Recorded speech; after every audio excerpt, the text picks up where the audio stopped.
Welcome back to the series on my channel where I will be analyzing every single Treyarch Zombies map all the way up until Cold War. We're not covering Vanguard. I don't have Vanguard. I don't plan on getting Vanguard. With Shi No Numa, there's no better time to say that I'm not getting Vanguard, though however I will say Shi No Numa inside of Vanguard doesn't look too bad, but I'm not spending $60 on a mediocre game for one decent map that is around Cold War's quality, in my opinion. Nothing against Cold War, of course. Budget issues and stuff. It's a solid map, but regardless, we're not covering that version. Today we're covering DLC 2 of World at War, Shi No Numa. Shi No Numa is a very interesting map, and today we will be going over the best things about it, the bad things about it, and just overall what I think of the map entirely, what it did for the series, and everything like that. So let's start out with my favorite part of this map is the lore. Holy mackerel, the lore. The lore is something really good in this map.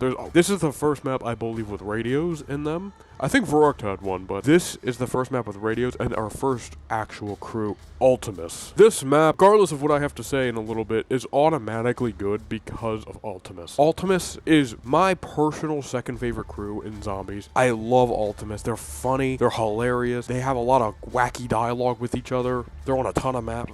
Ultimus is a absolute banger. Some other interesting things about the lore here. This is where we recover Richtofen's diary. In terms of lore significance, other than introducing Ultimus, this map doesn't do a ton. This just shows us getting Richtofen's diary back when it was confiscated. When Richtofen suffered increased exposure to 115, which caused him to go loopy, so Maxus, in a panic, decided to have Richtofen taken off the team and have his diary sent to Division 9 in the Rising Sun facility, which is Shi No Numa, and we have come to retrieve the diary, so we will be doing that.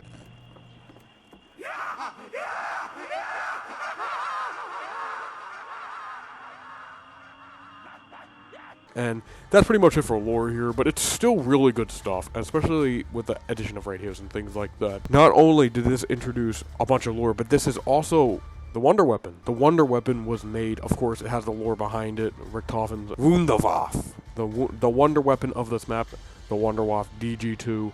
It's a very goofy looking weapon, it's like light bulbs on the side. It's futuristic, but it also looks like it's in the past. It's a very unique design to it. You shoot it, they shoot a bolt of electricity at a zombie, and those zombies get stunned, and they just stun all the zombies around them. This weapon, to call it overpowered, is an understatement. Especially in the World at War version, where there's a zombie cap of 24 per round. This Wonder Weapon can literally carry you to the 1,000. This map also introduces us with a new trap, the Flogger. The Flogger is a giant pinwheel looking ass thing which just spins in circles, eating zombies all over creation. It's a great way to get the high round if you don't have the Wunderwaffe, though if you are playing this map, you're going to get the Wunderwaffe no matter what, and you will spin the box as many times as necessary and that's going to be made a lot easier this time because for the first time ever, we have light coming from the mystery box. Looking in the sky will show you where the mystery box currently is, whether it's in the fishing hut, whether it's in spawn, whether it's in the doctor's quarters, wherever the hell it is, you will know where it is. In Varrock, this did not exist yet, which really sucked, and especially in a map like that, you needed to know where your source of weaponry was at all times. There's no gobblegums or anything like that to refill your ammo in that version, so you had to have the box near and ready, and in Shi No Numa, you can do that, which is very nice. Also, this map introduces fast travel to allow you to get to one point to another. It's not the best thing ever, it's very expensive, but it's still something to get you to spawn to, I believe, the fishing hut, which is really nice. It allows you to traverse the map very quick. It's a very nice addition that makes other maps in the future even better.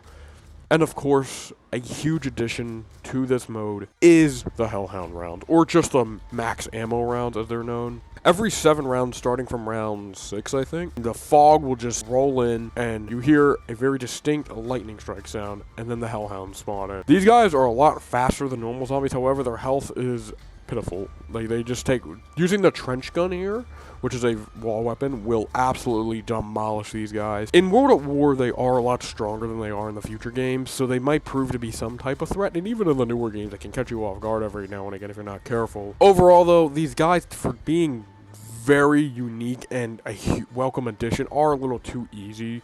Making them a little more difficult would be welcome, but it is very nice for high rounds because it's a very quick round where you get a refill of ammo, and that, I believe, was probably their just intended purpose, to make high rounds a little more feasible so you don't die of ammo shortage. That's pretty much it for the pros section. This map does a lot right, and spoiler alert, very little wrong, but what it does do wrong It's definitely noticeable. However, I wanted to really quickly go over the Black Ops 1 and Black Ops 3 remakes. So the Black Ops 1 remake actually doesn't really add anything to it except Mule Kick, and of course fixes like the 24 zombies cap around glitch. It doesn't really do much besides that, but the Black Ops 3 version adds in, I believe, Wonder Fizz and Gobblegums, which is very nice.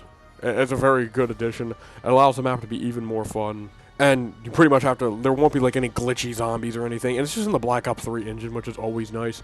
Also, the Black Ops 3 version gives it its own OST, and it gives it the Zetsubo round change music, which is really nice. It's just a very good change in my opinion.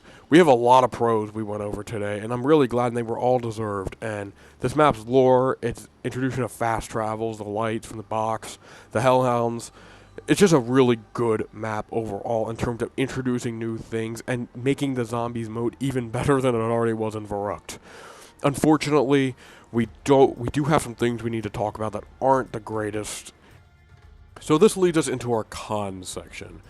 We're going to be here for a couple minutes talking about some things I just don't like about this map. The first one being random perks. Random perks in general in this map aren't a big problem because this map, and we'll get into it in a second, it's a little easier than most, so you can just run around and just train the zombies to get points and just open the doors you want. That's all fine and dandy. The problem is the concept of random perks is stupid, in my opinion. Without any kind of consistency where certain perks are, there is a huge problem at play. And that's where you won't be getting Quick Revive until like round 15. Which on this map is not a big deal since it's a little easier than most. But that's still a giant ass problem, especially in World at War where Quick Revive is pointless. What if you get Quick Revive, double tap, speed, then jug? It's not necessarily the end of the world in that game because, like I said, this map is a little tiny bit easier. But it's still definitely annoying, and the problem with it is it introduces it into future maps. And in those maps, it's terrible. Though there is a bit of a silver lining with those maps where Quick Revive is always near spawn, which is nice. But it's still a really dumb mechanic, in my opinion, and it definitely doesn't help the map. Speaking of perk machines, they all had unused swamp textures, which were removed, which doesn't help the perk machine's case. I really wish they were still here. But I do like the little effect they have when they cycle through each other. Then my other problem with this map is it's just too easy, okay? It doesn't matter which version you play, Black Ops 1 being the hardest version. This map is just a little too easy for my liking. I am a guy who does like the challenging maps, but I do like easy maps from time to time, but this map is mind-numbingly easy. You just run around, the standard training area with the Wonder Waff, you just shoot the zombies every round, it's just so unbelievably boring. The Hellhounds don't add a challenge. In World at War, the cap of zombies is 24. And eventually the zombies become one-hit kills. This map is broken. Even the Black Ops 3 version is not much better, nor is the Black Ops 1 being the hardest version, of course. I just think this map struggles a lot in terms of the difficulty setting, which is honestly okay, but I think it's done in a bad way. Having broken rounds in a zombie cap that weren't never patched for some reason is extremely stupid.